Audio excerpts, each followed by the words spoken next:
وعن أبي هريرة قال النبي صلى الله تعالى عليه وسلم إن الله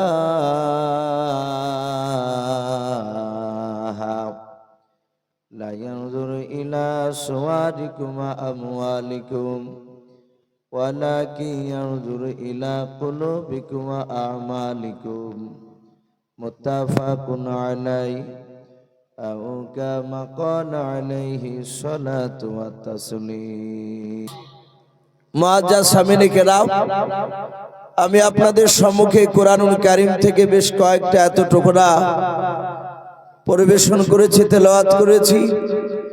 তারপরে পরে বিশ্ব নবীজির পবিত্র জবান থেকে মাত্র দুটো হাদিসের টুকরা পাঠ করেছি। ভাই, ইনশাআল্লাহ যথাসময়ের মধ্যে আমার বক্তব্য করব। আমরা একটা সুন্নাত গভীর রাত্রিবেলায় চিন্তা করিনি।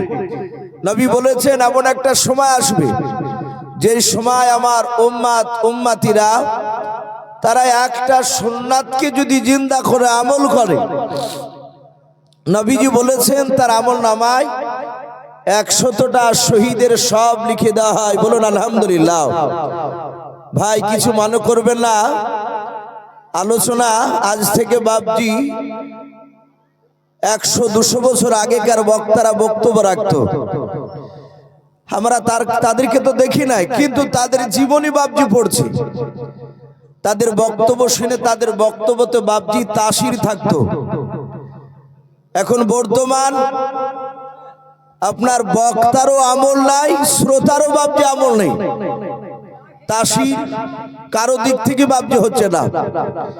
সব জায়গাতে বাপজি বেবরকতে, জালসার মাহফিলের বলেন, মাদ্রাসার বলেন, মসজিদের বলেন, যারা হর্তা কর্তা হয় বেশিরভাগ, কিছু মনে করবেন না, দেখে মনে হয় না যে তারা রাসূলুল্লাহর বাপজি উম্মত। কথা ঠিক না বেঠিক বলে? তাদের চেহারা দেখে মনে হয় যে পাখা তারা আবু জেহেলের মামাতো ফুফাতো ভাই। ইশারাতান বললাম, একটু বুঝে নেবেন। প্রায় জায়গাতে দেখা যাচ্ছে।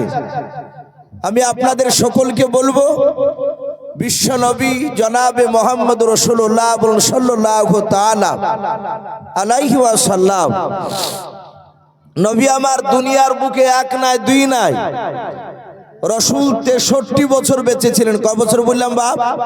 একটু কথা বলবে। 63 বছর। আমার বিশ্ব নবী 63 বছরের মধ্যে আমার দয়ার নবী মাত্র 23 বছর বাপজি ইমানের মেহনত করেছিলেন। মাত্র 23 বছর বাপজি কলেমার দাওয়াত দিয়েছিলেন। আমার বিশ্ব নবী 23 বছরে বাপজি অনেক মার খেয়েছে। হাদিস শরীফে পাওয়া যায় 23 বছরের আগে বিশ্ব নবী আমার একটা মানুষের কাছে বাপজি মার খাই নাই। যে মুহাম্মদ সাল্লাল্লাহু আলাইহি ওয়াসাল্লাম এই আব্দুল্লাহর সন্তান বজ্জাত, সে খারাপ, এ বদমাইশ, এ কথা শুনে নাই, এইরকম বলে আমার বিশ্ব নবীর দিকে কেউ আঙুল তুলে নাই। কথা ঠিক না বেঠিক জোরে বলে? কিন্তু আমার বিশ্ব নবী আর দরদি নবী আমার, আমরা সকলেই জানি বিশ্ব নবীর একটাই উদ্দেশ্য ছিল যে আমার সুন্নাতের উপর আমার উম্মাতিরা আমল করবে। ওরা যদি নবীর সুন্নাতকে যদি মেনে নেয়, তাহলে আমার উম্মাতিরা কঠিন জাহান্নামের আগুন থেকে বেঁচে যাবে। বলুন আলহামদুলিল্লাহ। এটাই ছিল উদ্দেশ্য, বাদ বাকি কোনো উদ্দেশ্য নাই। আমার বিশ্ব নবী দরদি নবীর বাপজি আমরা উম্মাত। গতকালকে বাপজি নদিয়া পিয়ারপুরে ছিলাম জালসায়। আমার পূর্বেকার বক্তা ওই এলাকারই বাপজি একজন হাজী সাহেব, হযরত মাওলানা নজরুল ইসলাম সাহেব দাজিলুল আলী, যারা হাজী সাহেব হজ করতে যান, আশা করি অনেকে ওনাকে চিনে, উনি হাজী নিয়ে যান। তো উনি না হলেও প্রায় মোটামুটি 1 ঘন্টা ধরে লোককে শুধু বলছেন, ভাই গুছিয়ে বসুন, গুছিয়ে বসুন। ফাঁকা জায়গাটা থাকলে ইবলিস শয়তান তার চেলাদেরকে নিয়ে এসে বসে দেয়। আমি পেছনে বসে আছি, আমাকে তোলার আগেও বাপজি আলোচনা করছিলেন। তো দেখলাম যারা যেখানে বসেছিল একটা মানুষও বাপজি নড়াচড়া করছে না। আচ্ছা বলেন, যদি আমল না করা যায়, রসুলের কথা এখানে আলোচনা হবে, যদি আমরা আমলের উদ্দেশ্য নিয়ে যদি না বসি, তাহলে বাপজি জান্নাত পাওয়া যাবে? একটু কথা বলে। নবীকে শুধু যদি মৌখিক যদি বলি যে রসুলকে ভালোবাসি আর বিশ্ব নবীর সুন্নাতকে মানি না, তাহলে বাপজি জান্নাত পাওয়া সম্ভব নয়। শুধু মুখে বলে যদি জান্নাত পাওয়া যেত, শুধু মৌখিক যদি বলা হয় যে আমি রসুলকে ভালোবাসি, নবী সুন্নাতকে মানি নাই, তাহলে বাপজি রসুলুল্লাহর আপন চাচা, আমরা সকলেই জানি আবু তালিব বলে একটা নাম ছিল, নবীজির চাচা, নবীর আব্বারা টোটাল ভাই ছিল কটা আপনাদের জানা আছে বাপ? 10টা। কটা বললাম? 10টা। তার মধ্যে থেকে বাপজি কিছু রসুলুল্লাহর চাচা ছিল বেঈমান কাফের, আর কিছু চাচা ছিল ইমানদার। তে আমার বিশ্বনবীর কিছু চাচা যে বেঈমান কাফের ছিল, তার মধ্যে থেকে একটা চাচার নাম কেতাবে লিখেছে আবু তালিব।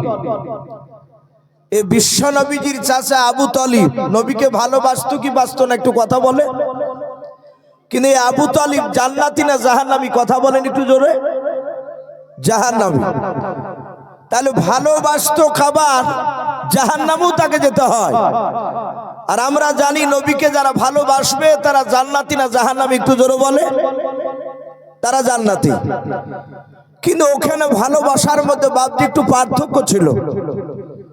আল্লাহ রসুল বলছেন আমার চাচা আবু তালিব আমাকে এত ভালোবাসতো, আমার বিশ্বনবী পবিত্র জবানে বলেছেন গোটা পৃথিবীর মানুষের মহব্বত ভালোবাসা একদিকে, আর আমার চাচা আবু তালিবের মহব্বত যদি ওপরপালা রাখা হয়, আমার বিশ্বনবী বলছেন আমার চাচা আবু তালিবের মহব্বতের পাল্লা ভারী হবে। বলুন সুবহানাল্লাহ। এই বিশ্বনবীজির চাচা আবু তালিব নবীকে কেমন ভালোবাসতেন, হাদিস শরীফে বাপজি পাওয়া যায়। সিরাতে হালবিয়া বলে একটি কিতাব বিশ্বনবী জীবনীতে তা দেওয়া আছে। আল্লাহর রসুলকে নবীজির চাচা কতটা ভালোবাসতেন। আমার বিশ্বনবী বাপজি প্রথম জামানায় কলমার দাওয়াত দিতে শুরু করেছিলেন। 40 বছর বয়সে কোরআন নাজিল হলো। আমার নবী দ্বিতীয় দিন, তৃতীয় দিন, চতুর্থ দিন এই করে বাপজি মাত্র 14 দিন চলছে কলমার দাওয়াত দেওয়া, একেবারে শুরু জামানায়। আমার বিশ্বনবী বাড়ি থেকে বেরিয়ে মক্কা নগরে, যেমন আপনাদের ইজনগর মোড় আছে, আল্লাহ রসুল মক্কার চৌরাস্তার মোড়ে গিয়ে কয়েকটা লোককে ইমানের দাওয়াত দিচ্ছে, জান্নাত জাহান্নামের কথা শোনাচ্ছিলেন। প্রায় 7 থেকে 8টা লোক ছিল। আর ওই সময় বেঈমান আবু জেহেল, উদবা, সাইবা, আবু সুফিয়ান আর আবু লাহাব, এই কুখ্যাত বাপজি আপনার 5-6টা বাপজি তাবর তাবর নেতা কাফের। সেই সময় তাদের বিরাট দাপট মক্কা নগরে। এরা সবাই মিলে মক্কা নগরী গিয়ে দেখছে মুহাম্মদ সাল্লাল্লাহু আলাইহি ওয়াসাল্লাম কলমার দাওয়াত দিচ্ছে। সে নতুন ধর্ম প্রচার করছে আর বাপ দাদা ধর্মের বিরুদ্ধে কথা বলছে। আবু জেহেল ডাক দিয়ে বললে, এই ভাতিজা, এই তোকে আমরা এর আগে বারণ করি নাই? এইভাবে কথা বলছি। আমার বিশ্বনবী তাকে বললেন, চাচাজি আমি তো কোনো অন্যায় করি নাই, এদেরকে আমি জাহান্নামের আগুন থেকে এরা বাঁচবে কি করে সেই রাস্তা আমি দেখাচ্ছিলাম। আবু জেহেল, উতবা, সাইবা এরা গরম করে চোখগুলোকে মোটা করে এত জোরে বাপকে ধমক দিয়ে বিশ্ব নবীকে বলে, এই ভাতিজা তোকে আজ সাবধান করে দিচ্ছি, অশ্লীল ভাষায় কথা বলছে, যে আজ তোকে সাবধান করে দিচ্ছি, আগামী কাল থেকে যদি আমাদের বাপ দাদা ধর্মের বিরুদ্ধে যদি কথা না বলিস, এই কথা যদি বলা বন্ধ না করিস, তাহলে আমরা আগামী কাল থেকে তোকে মারতে বাধ্য হব। আর আজ থেকে শোন, কাল থেকে যেন কোনো মানুষের কাছে কলমা লা ইলাহা ইল্লাল্লাহু মুহাম্মাদুর রাসূলুল্লাহ সাল্লাল্লাহু তাআলা আলাইহি ওয়াসাল্লাম এই কলমা যেন প্রচার করবি না। সম্মানিত ভাইরা, আমার বাবা জীবনেরা, আমার বিশ্ব নবীকে বাপজি ডেটে বারণ করলো, রসুলুল্লাহ চলে গেলেন। কেতাবে লিখেছে ওই সময়তেই রসুলুল্লাহর আপন চাচা আবু তালিব সেও বাড়ি থেকে বেরিয়ে মক্কানগরে যাচ্ছিল। মক্কানগরে যাওয়ার পর দেখছি সেই বড় বড় নেতাগুলো এক জায়গায় তারা দাঁড়িয়ে আছে। আমাদের এলাকার দেখবেন দু তিনটা নেতা যদি পার্টির এক জায়গায় দাঁড়িয়ে থেকে দোকানে, তো বন্ধু কিংবা তার দলের লোক হলে বলবো যে ভাই কি ব্যাপার, সব নেতা গেলে এক জায়গায় বলি না আমরা। তা আবু তালিব তো বাপজি মক্কানগরের আবু জেহেলদের মতো উনিও একজন তাবর নেতা। সেই সময় এক একটা নেতা এক একটা গোত্রের বাপজি মোড়ল ছিল। আবু জেহেল একটা গোত্রের বংশের বড় নেতা। আবু লাহাব নয়, আপনার উদবা সাইবা ওরা বাপজি এক একটা গোত্রের এক একটা করে নেতা। ওই সময় যে যত বড় বংশের নেতা সে তত বড় বাপজি সে দাদাগিরি দেখাতো। আমার বিশ্ব নবীর চাচা আবু তালিব উনিও বাপজি কুরাইশ বংশের বড় নেতা। আবু তালিব গিয়ে বললেন, ভাই কি ব্যাপার, তোমাদের সবাইকে এখানে দেখতে পাওয়া যাচ্ছে, ব্যাপারটা কি? সাথে হাতে বলল উদবা সাইবা যে আমরা এখানে একটা কাজে এসেছিলাম। আবু তালিব বলল, ভাই আবু জেহেল তোমার চেহারাটা দেখে চিন্তিত মনে হচ্ছে কেন? তুমি মনক্ষুণ্ণ অবস্থায় কেন দাঁড়িয়ে আছো বলো? আবু জেহেল তার চেহারাতে ফুর্তি দেখতে পাচ্ছে না, কারণ বিশ্ব নবীকে ডেটেছে ও। আবু তালিবকে আবু জেহেল বলল, ভাই তোমার ভাতিজার জন্যই তো মনটা ভারী। আবু তালিব বলল, কেন ভাই? বলে তুমি কি জানো না আজ 14 দিন থেকে নতুন কলমার দাওয়াত দিচ্ছে? আবু তালিব বলল, তা ভালো জানি। আমার ভাতিজা নতুন ধর্মের দাওয়াত দিছে, আমি তো তার কথাকে মানি নাই, আমি তার কথার দিকে আমি চলি না, আমি তাকে ভালোবাসি, এটা সত্য। আবু জেহেল বলল, ভাই আজ তোমার খাতিরে তোমার ভাতিজার গায়ে হাদি নাই। শোনে না আবু তালিব, তোমার ভাতিজাকে আজ রাত্রিবেলা গিয়ে বারণ করে দেবা, আগামী কাল থেকে যদি আমাদের বাপ দাদার বিরুদ্ধে যদি কথা বলে, শুনে নাও, সে যদি নতুন ধর্মের দাওয়াত দেয় তোমার দিকে আর লক্ষ্য না করে আমরা তাকে মারতে বাধ্য হব, তাকে মারবই। আবু তালিব সাথে হাতে বাপজি আবু জেহেলের কথা শুনে আবু তালিবের চোখে বাপজি পানি টলমল করতে লাগলো। কাকে মারবো বলেছে ভাই একটু জোরে বলে? সারা পৃথিবীর বিশ্ব নবী আমার আবু তালিবের আপুল ভাতিজা। আবু তালিব বলল, ভাই আমার ভাতিজা আশা করি রাত্রিবেলা আমি গিয়ে তাকে বারণ করবো, আমার কথা মেনে নেবে। উদবা বলল, আবু তালিব তোমার কথা যে মানবে তা তুমি কি করে জানলে বলো? আবু তালিব বলেছিল, ভাই আমার ওই ভাতিজার বয়স যখন 8 বছর ছিল, শুনে নাও, ওই সময় আমার আব্বা দুনিয়ার বুক থেকে বিদায় নিয়ে চলে যাবেন। আমার আব্বা বেঁচে থাকা অবস্থায় আমার ভাইদেরকে ডেকেছিল, আমার ভাতিজা আমার আব্বার কোলে বসেছিল।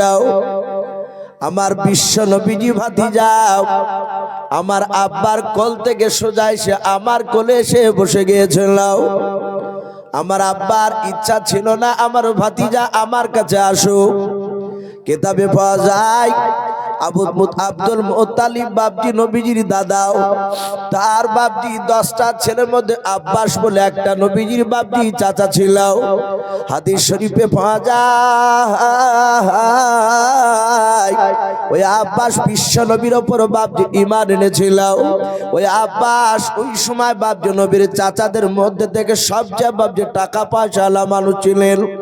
হযরতে আব্দুল মুত্তালিবের ধারণা ছিল আমি আর দুনিয়ার বুকে বেঁচে থাকবো না, আমার না থেকে আমার লাগলা দোনারা মোহাম্মদ রাসূলুল্লাহ সাল্লাল্লাহু তাআলা আলাইহি ওয়াসাল্লামকে আমার ছেলে আব্বাসের কিনারায় লেগে দেব। আব্বাসের বাড়িতে থাকলে জামা কাপড় খাবারের কোনো অভাব হবে না। কিন্তু বাবা হযরতে আবু তালিব ডাক দিয়ে বলেছিল, ভাই ওই সময় আমার দাদার নয়, আমার আব্বার কোল থেকে আমার ভাতিজাও সোজা ছুটে এসে আল্লাহর নবীর চাচা আবু তালিবের বাপ যে কোলে বসে গিয়েছিল। আল্লাহর নবীজির দাদা ডাক দিয়ে বলেছিল, ভাতিজাও আমি তোমার চাচা আবু তালিবের কাছে যেতে বারণ করেছিলাম, তুমি ওর কাছে যেও না, কিন্তু তুমি আবু তালিবের কোলে গিয়ে কেন বসে পড়লাম? বলো বলো, তুমি ওর কাছে থাকলে ভালো মন্দ খাবার তুমি খেতে পাবা না। আল্লাহর নবী সেই সময় ছোট্ট বানায় বাপজি তিনটা দোয়া করেছিলেন। হাদিসের কিতাবে পাওয়া যায় আল্লাহর নবী যে মৃত্যুর আগ পর্যন্ত বাপজি ওই তিনটা দোয়া করে যেতেন। আল্লাহর নবী দোয়া করতেন, গো আল্লাহ যতদিন তুমি আমাকে দুনিয়ার বুকে বেঁচে রাখবাও, ওগো মাওলা আমাকে তুমি ততদিন গরিব হালাতে তুমি বেঁচে রাখবা। বলুন সুবহানাল্লাহ। আল্লাহর নবী দুই নাম্বার দোয়া করতেন, আল্লাহ যেই দিন তুমি আমার ইন্তেকাল করবার মাওলা সেই দিনকে তুমি আমাকে গরিবের হালাতে তুমি ইন্তেকাল করো। আল্লাহর নবী তিন নাম্বার দোয়া করতেন, মালিক যেদিন আমাকে কবর থেকে তুমি উত্থাপিত করবা, কবর থেকে যেদিন তুমি আমাকে উঠাবাও, ওগো মাওলা কিয়ামতের কোটি কোটি মানুষের যেদিন সমাগম হবে, ওগো রাব্বুল আলামিন সেই দিনকা কবর থেকে আমাকে উঠানোর পর বড় লোকের কাতারে যেন আমাকে দাঁড় করায় নাও, আমাকে তুমি গরিবের কাতারে দাঁড় করায়। বলুন সুবহানাল্লাহ।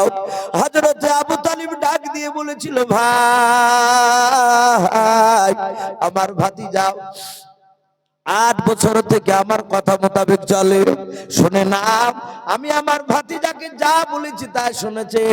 আমার মনে হয় তোমাদের বাপ দাদার বিরুদ্ধে কথা বলে আর কথা বলতে যাবে না। আল্লাহর নবীজির চাচার কথা শুনে আবু তালিবের বাপজির কথা শুনে বেঈমান আবু জেহেল চিৎকার করে বলেছিল, ভাই শুনে নাও তোমার ভাতিজা তোমার কথা যদি মেনে নেয়, ওরে আমার আবু তালিব ভাই তোমার ভাতিজাকে 3টা পুরস্কার দেওয়া হবে। আল্লাহ রাসূলের চাচা আবু তালিব বলেছিলেন, ভাই এমন কি 3টা পুরস্কার তুমি দিবা তাড়াতাড়ি বলে দাও। আবু জেহেল বলেছিল, ভাই শুনে নাও তোমার ভাতিজাও কালকে থেকে যদি আমাদের বাপ দাদার বিরুদ্ধে যদি কথা না বলে, নতুন ধর্ম প্রচার যদি না করে, শুনে নাও তোমার ভাতিজাকে গোটা পৃথিবীর নয় গোটা আরবের মধ্যে 1 নম্বর উচ্চ সম্মানের অধিকারী করা হবে। ওরে আবু তালিব ভাই তোমার ভাতিজাকে শুনে না 2 নাম্বার পুরস্কার দেওয়া হবে। গোটা আরবের মধ্যে সবচেয়ে হিষ্টপিষ্ট যে উটগুলো আছে 1 না 2 নাই, তোমার ভাতিজাকে 200টা দান করা হবে। ওরে আবু তালিব ভাই 3 নাম্বার শুনে নাও, এই মক্কা নগরের মধ্যে সবচেয়ে বড় খেজুরের বাগানটাও ওটা জারি হোক না কেন, তোমার ভাতিজা যদি একবার যদি বলে ওই খেজুরের বাগানটা আমাকে দিয়ে দাও, তোমার ভাতিজা যদি কলমার দাঁত দেওয়া যদি বন্ধ করে দেয়, আমাদের বাপ দাদা ধর্মের বিরুদ্ধে কথা বলা যদি বন্ধ করে দেয়, ওরে আমার ভাই আবু তালিব শুনে নাও তোমার ভাতিজাকে বড় বাগানটা আমরা ফ্রিতে পাওনা করে দেব। আবু তালিব বলে, চিন্তা করো নাও, আমি আমার ভাতিজাকে আজ রাত্রি বানা গিয়ে আমি ভালো করে বারণ করব। আবু জেহেল বলল, ভাই তাহলে খুবই ভালো হবে। বিশ্ব নবীজির চাচা বাড়ি চলে আসার পরে নবীজির চাচা ডাক দিয়ে বললেন, ওগো আমার বিবি দেখো দিনে আমার ভাতিজা এসেছে কিনা বাড়িতে। আবু তালিবের স্ত্রী গিয়ে দেখলো আমার বিশ্ব নবীজি বাপজি কলমার দাঁত দিয়ে বাড়ি চলে এসেছে। আবু তালিব বলল, ওরে আমার বিবি একটা বাসনে 2টো মানুষের খাবার খোলো। বলে, এতদিন তো 2টো মানুষের খাবার খুলতে বহুদিন থেকে তুমি বারণ করেছো, আর আগে বলো নাই। বলো বিবি আমার ভাতিজার যেদিন খাদিজার সাথে বিয়ে হয়েছে সেই দিন থেকে আমি আমার ভাতিজাকে নিয়ে আর একই সঙ্গে খাবার খেতে আমরা বসি নাই, কিন্তু তার আগে একসঙ্গে খেতাও। আজ আমার ভাতিজাকে ডেকে একই সঙ্গে খাবার খাবো। বাসনে খাবার সাজিয়েছে, আমার বিশ্বনবী ডাকলেন, ওগো ভাতিজা একটু আমার কাছে এসো। নবীজি কাছে গিয়ে বললেন, চাচাজি আমাকে ডাকলেন? বলে হ্যাঁ। সাথে হাতে বলেছিল, ওগো চাচা আপনি বলুন কি বলছেন আমাকে। বিশ্বনবীজির চাচা আবু তালিব চিন্তা করলেন, আমি প্রথমেই যদি বলে দিই ভাতিজা তুমি বাপ দাদার ধর্ম, আমাদের বাপ দাদার ধর্মের বিরুদ্ধে কথা বলো না, নতুন করে কলেমার দাওয়াত দিতে যেও না, এই কথাটা বললে হয়তো আমার ভাতিজার খাবার খাবে না। আর ভাতিজা যদি প্রথমেই যদি খাবার না খায়, আমার ভাতিজা সারা রাত না খেয়ে থাকবে, আমি সহ্য করতে পারবো না। বলুন সুবহানাল্লাহ। কত নবীকে মহব্বত করতে। এখান থেকে শিক্ষা নেওয়া দরকার। আমাদের বহু বাপ যেরকম বাপ রয়েছে, সন্তান একটু অন্যায় করলে মায়ে যদি খাবার খেতে দেয়, বাপ বাড়িতে নাই, বাড়িতে ঢুকে দেখছে ছেলে খাবার খাচ্ছে, অমনি জোরে খাবার থালাকে বাপজি মুখের কাছ থেকে টেনে নেয়, টেনে নিয়ে তার বিবিকে মারে, এই একে কেন খাবার খেতে দিচ্ছিস বল, এরকম বলে না অনেক বাপরা। ছেলে সহ্য করতে না পেরে অনেক সন্তান গলায় দড়ি দিয়ে বাপজি দুনিয়ার বুক থেকে বিদায় নিয়ে চলে যায়। বাচ্চা মানুষ খাবার খেতে দিলে তার আগে দুঃখজনক কথা বলতে নেই।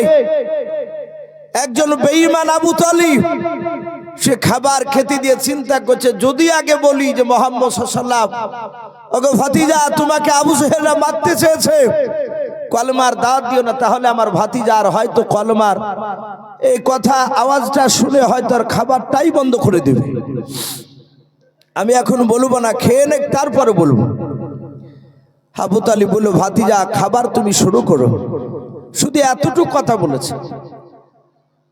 সাথে হাতে আপনার আমার নবী জনাবে মুহাম্মদ রাসূলুল্লাহ সাল্লাল্লাহু তাআলা আলাইহি ওয়াসাল্লাম,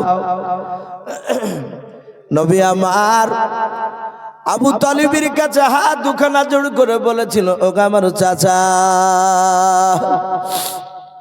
আপনি ভালো জানেন আপনার ভাতিজা, আপনি আগে খাবার না খেলে আপনার ভাতিজা খাবার খাই নাই। বলুন সুবহানাল্লাহ। ও চাচা আপনি আগে খাবার খেতে শুরু করুন, তারপরে আমি খাবার খাবো। চাচা আপনি চিন্তা করবেন না। যাতে বিশ্ব নবীজি এতটুকু কথা বাপজি বললেন, আবু তালিব আমার নবীর চেহারার দিকে ফেলফাল করে চেয়েছে। আবু তালিবের দুই চোখের কোনা দিয়ে বাপজি ঝরঝর করে পানি ঝরতে লাগলো। আবু তালিব বলেছিল, বাবা তুমি আমাকে এত ভালোবাসো? বলে হ্যাঁ চাচা জান, আপনাকে এত ভালোবাসি। আমার মা পেটে আমি 6 মাসের যখন বাচ্চা ছিলাম গো চাচা, ওই সময় আমার আব্বা জান আব্দুল্লাহ সিরিয়ায় ব্যবসা করতে গিয়ে আর চিন্তা ফিরে আসে নাই। ওগো আব্বা জান, ওগো আমার চাচা জান শুনে নাও, আমার 8 বছর বয়সে আমার দাদা ইন্তেকাল করে গিয়েছে। ওগো আমার চাচা, আমার দাদা আব্দুল মুতালিব ইন্তেকাল করার পর থেকে আপনাকে আমি আমার বাপের মতো সম্মান দিই। ওগো চাচা আপনি আগে খাবার না খেলে আমি খাবার খেতে পারবো না। আবু তালিব বাবা বিশ্ব নবীকে বুকের সাথে জড়ে ধরলাম। আল্লাহ রাসূলের বাপজি চেহারার দিকে চেয়ার আবু তালিবের ধৈর্যের বাদ বাপ যার ধরে রাখতে পারলো না, কাদার বলে, বাবা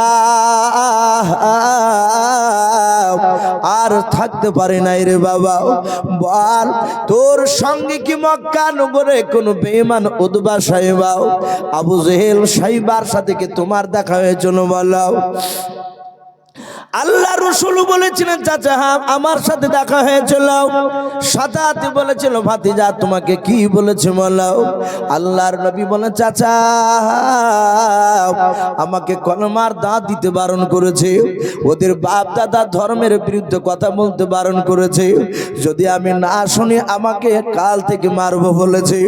আমার বিশ্ব নবীর চাচা বলে, ওরে আমার ভাতিজাও, তুমি চলে যাওয়ার পর আমার সঙ্গে দেখা হয়েছিল, আমাকে এমন ভাবে ডেটে কথা বলেছে, বাবা তোমার ব্যাপারে যখন বেঈমান আবু জেহেলরা তোমাকে মারতে চাইলো, বলল তোমার ভাতিজা যদি আমাদের কথা যদি না শুনে আগামী কাল যদি কলমার দাওয়াত দেয় আমরা মারতে শুরু করব। ওরে আমার ভাতিজা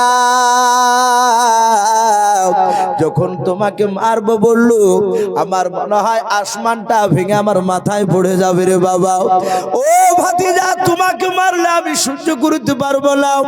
ভাতিজা একটু দয়া করে বলছি, তোমাকে অনুরোধ করে বলছি রে বাবা, আমি আবু জেহেলদের উতবা সাইবেদের চেহারার দিকে চেয়ে দেখলাম, তাদের মতিগতি ভালো নাই, তাদের চোখগুলো মোটা মোটা লাগছিল।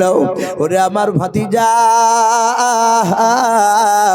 আমি তোমার চাচা হয়ে, আমি তোমার গার্জেন হয়ে তোমাকে বারণ করেছি, আগামী কাল থেকে যেন আমাদের বাপ দাদা ধর্মের বিরুদ্ধে যেন কথা বলবা না। দরদি নবী ডাক দিয়ে বলেন, চাচার কিছু বলা আছে? আবু তালিব বলেছিল, ভাতিজা যদি তুমি কলেমার দাওয়াত দেয়া বন্ধ করো, 3টা পুরস্কার দিব বলেছে আবু জেহেলের লোকেরা, আবু জেহেল সহ। আল্লাহর নবী বলে, চাচা কি 3টা পুরস্কার বলুন?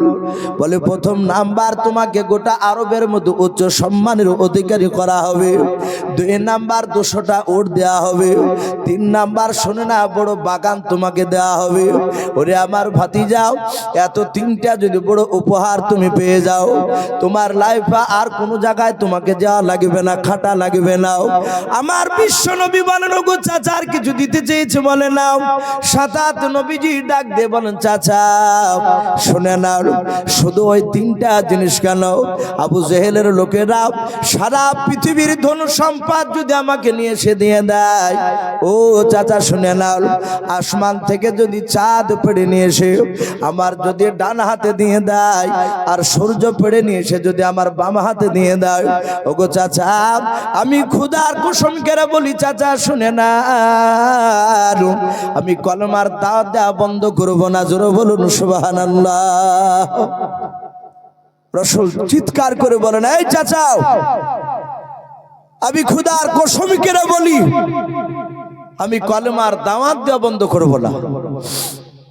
নবীজি কসম খেয়েছে, আর সাথে সাথে আবু তালিবের চোখ দুটো বাপজি কুখের মতো লাল হয়ে গিয়েছে। আবু তালিব দেখলো এত বুঝিয়ে বলছি আর আমার কথা শুনবে না, ও কলেমার দাঁত দেওয়া বন্ধ করবে না।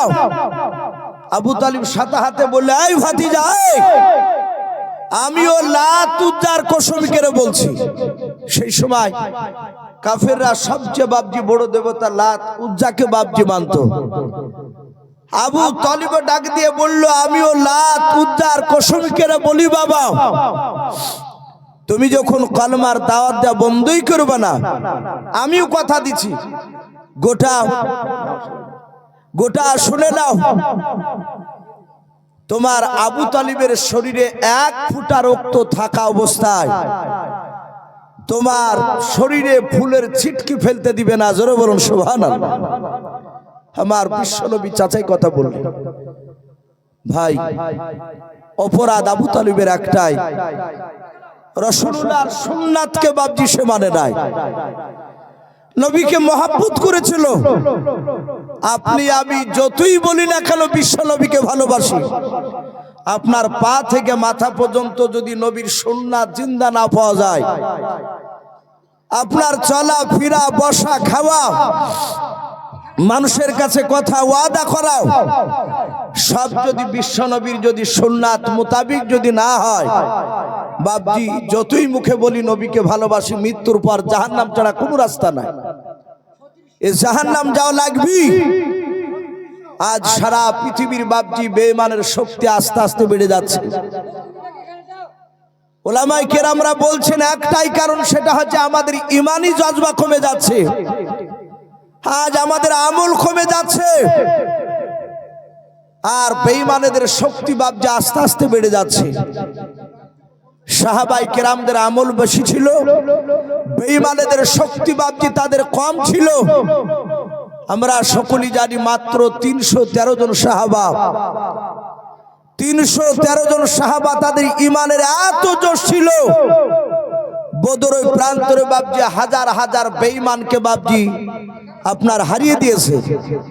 ৭৭টা বাপজি তাবুর তাবুর কাফেরের নেতা, যেমন আবু জেহেল একটা বড় নেতা, ওই বদরের প্রান্তরে বাপজি সাহাবারা জবাই করে আবু জেহেলের মতো নেতাদেরকে জাহান্নামে বাপজি পাঠিয়ে দিয়েছিল। তাদের আমলের বাপজি জোর ছিল। তাই প্রতিটা বাপজি ভাইদেরকে বলবো, ভাই একটু নবীর সুন্নাতের দিকে আমল করে। আপনার আমার রসুল 23 বছর বাপজি দাঁড়ে দাঁড়ে মানুষের ঘুরে ঘুরে মার খেয়েছে। আমার বিশ্ব নবী দরদি নবী আমার এখনো বাপজি রওজাতুল মানওয়ারায় মদিনার সবুজ গম্বুজের তলে বিশ্ব নবী আমার এখনো কাঁদেন কি কাঁদেন না? কথা বলেন ভাই।